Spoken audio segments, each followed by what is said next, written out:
Good evening, Facebook and YouTube. Well, I just got me a new camera not too long ago, probably about 2 months ago. I've been playing with it, actually learning how to use it because when I first got the camera, I didn't even know how to turn it on. But I've been doing a lot of studying.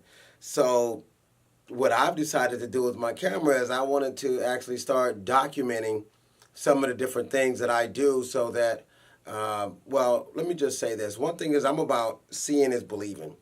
And I like to be able to show people how my reverse effect program actually works and how it can actually help them become the strongest and most creative version of themselves.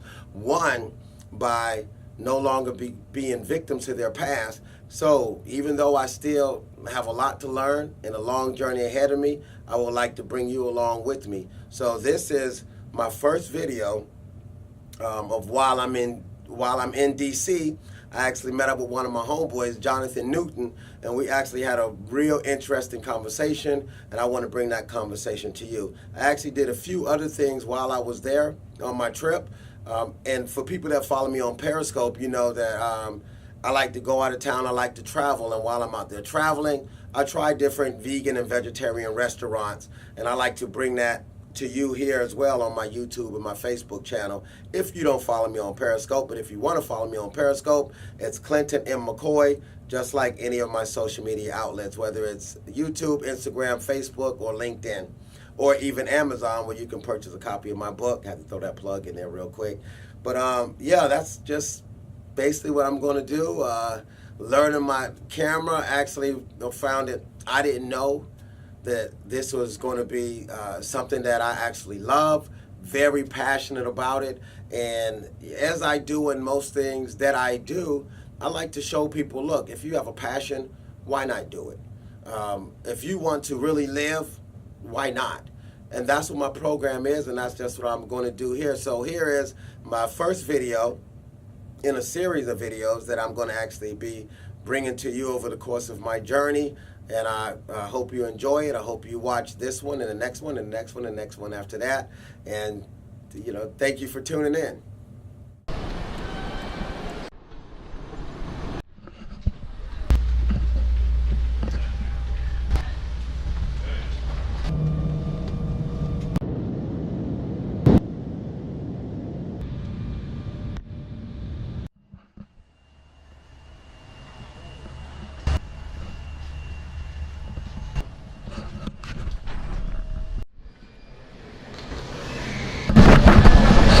Gotta get some coffee.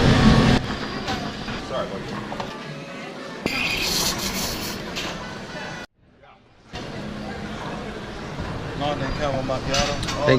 To be honest with you, I hate paying $5.50 for a small cup of coffee, but I'm in the airport. It is what it is.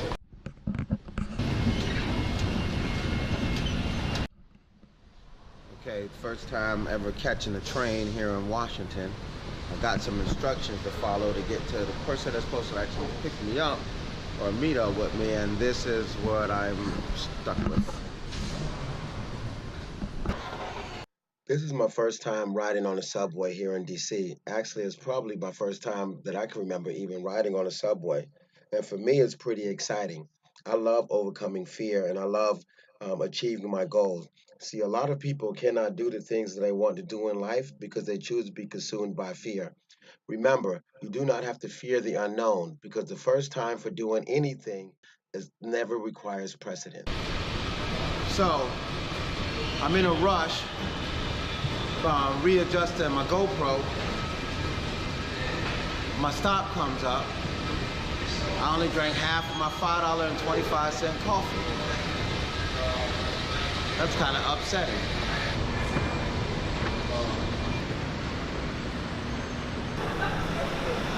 So here I am, waiting on my homeboy. I'm in Chinatown, but I don't see any Chinese people. You know, I see some buildings that look like they got Chinese writing on them, though.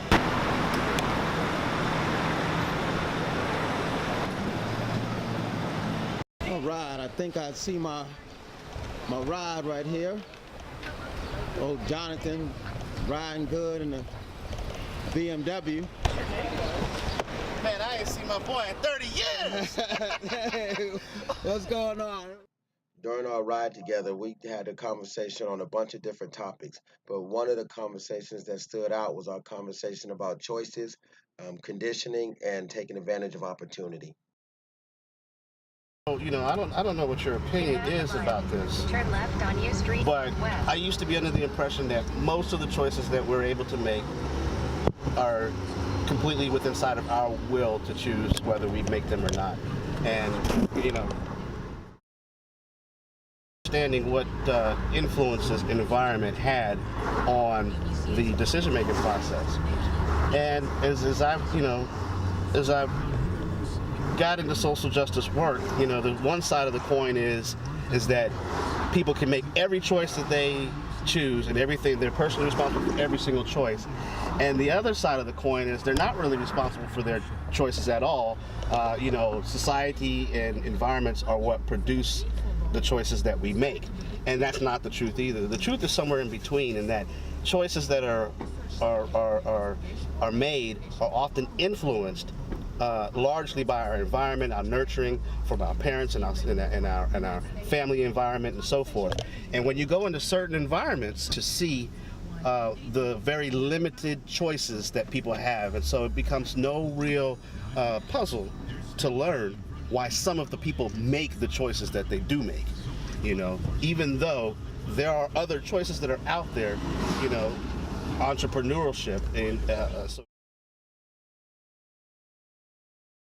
because they don't get to see the other choices that are available to them. They don't ever even get to hear about it. Oftentimes they don't have the education to know, to self-seek it themselves. And to add to that, the bad choices are literally being fostered and presented in front of them to them. So they often just only see the bad stuff. They are trained from very young ages to only see the bad stuff, and so then that leads to the perfect environment for bad choices to be made and so forth. In spite of a lot of programming, in spite of a lot of decent people that are out here trying to make a difference to give people other choices. And you know what, though? That actually falls right in line with the reason on why I do the things that I'm doing, why I'm here. One of the reasons on why I'm just here on this trip is by my dad, who was in the military, who presented me with a lot of different perspectives on things because we moved around. Even though once I turned 15 and I got into, I guess, what you could call the ghetto life, or thug life, if you can remember. Right. So, I mean, some people would think that, you know, my resume kind of would fit that definition. Absolutely. You know, so some people would think that. But I still saw different.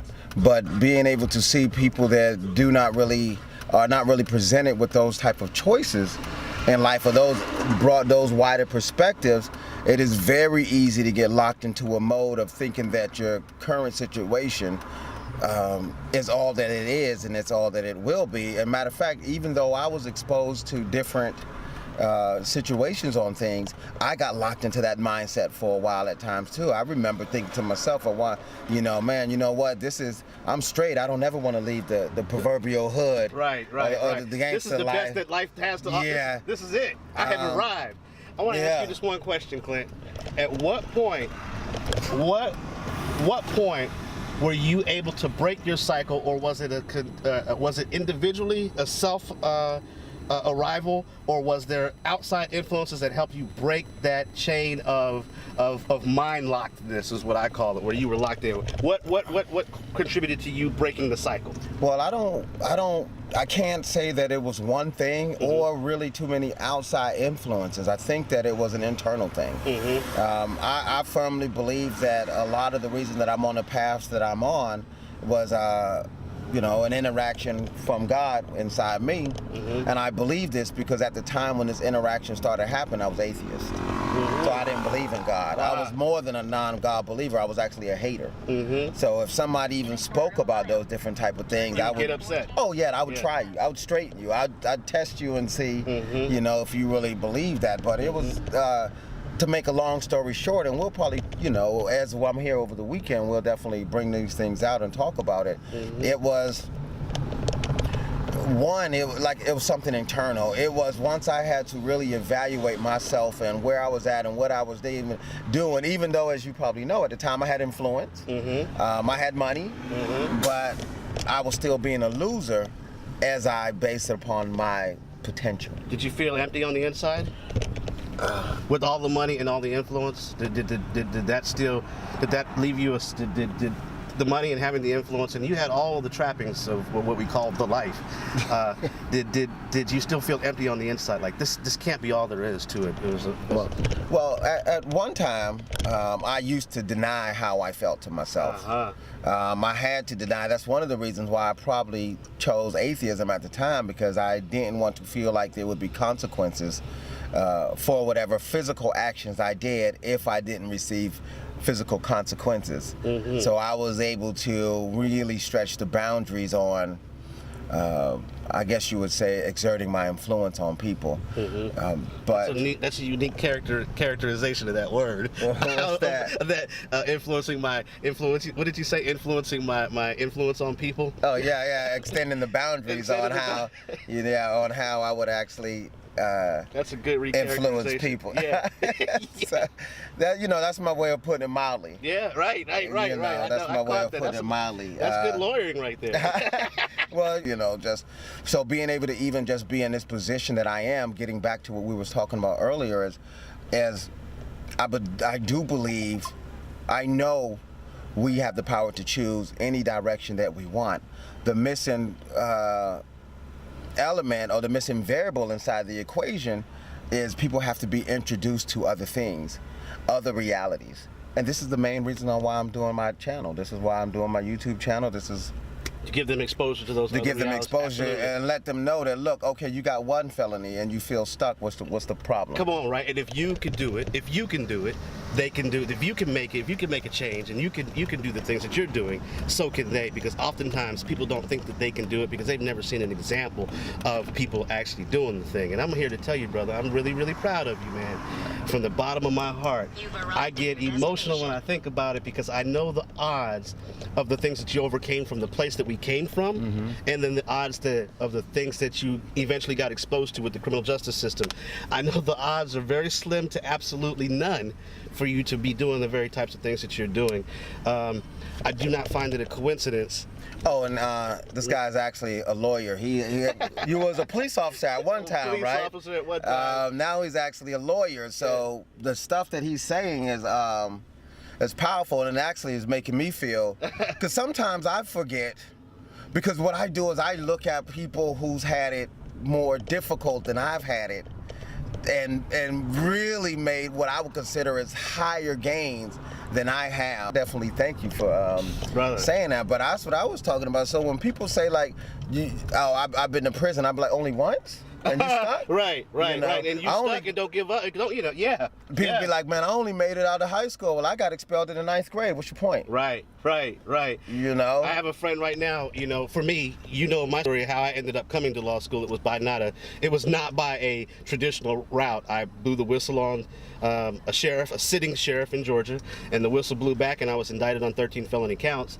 And I remember that bottomless feeling like, oh, this is it, this is over with. And then there was an aha moment, and the words came clearly to me: this is not the end, this is absolutely your beginning. And there was an attorney that I hired. He said, man, Jonathan, the way that you think, you should go to law school. And I remember saying to him, I said, well, Brad, if I don't go to prison, I go to law school. And I went, this was 2011, 2012. 2013, the charges were dropped. 2014, and when I say the charges, they were 13 felony counts. And you know what those are like, looking at those when you get those. And there's no feeling like seeing your name on an indictment that says the state against, and then your name below. So when I got that shock,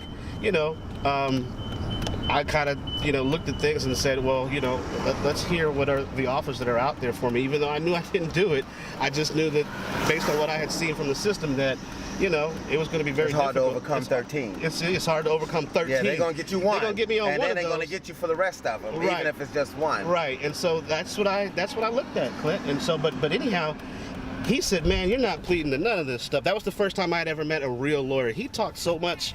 He talked so solid to the prosecutor. I thought we were both going to jail. Okay, but he basically told me, he says, man, once you learn how to look at the law and look at the paperwork, you'll see that you actually committed no crime. I said, I didn't do anything with any criminal intent. He says, well, that's the first step, is that you didn't have any criminal intent. And when I went to law school and I learned these things, the average person sitting in front of a public defender or somebody who says that they're a lawyer, they're there to fight on your behalf, you're going to listen to everything that they say, even if it's erroneous. And so you don't know any better. And this is why I do those things on Facebook, like let's learn the law together. Yeah. Because I want people to actually learn the law to a basic level. So what is your Facebook? How do people find you on Facebook when they want to? I run the National Association Against Police Brutality. The easiest way to find me is on Facebook at Facebook.com/Jonathan Newton Sr. So they can go pretty much probably go to Jonathan Newton Sr., type in your name, inbox you, and see if y'all on the same page and get directed from there. I just like to keep it easy. Yeah. And the other thing is that generally you can find me with NAAPB, the organization that I run. So yeah. All right, so I'm here in D.C. My homeboy Jonathan, he has to go into his meeting. Let me get a handshake. All right. So he's dropped me off, and I'm just about to venture out into the semi. I guess it's not the unknown because I got some guidance, but I'm about to go find me something to eat. There's a lot of people out there, well, a lot of people might know who knows me, is I have a plant-based diet.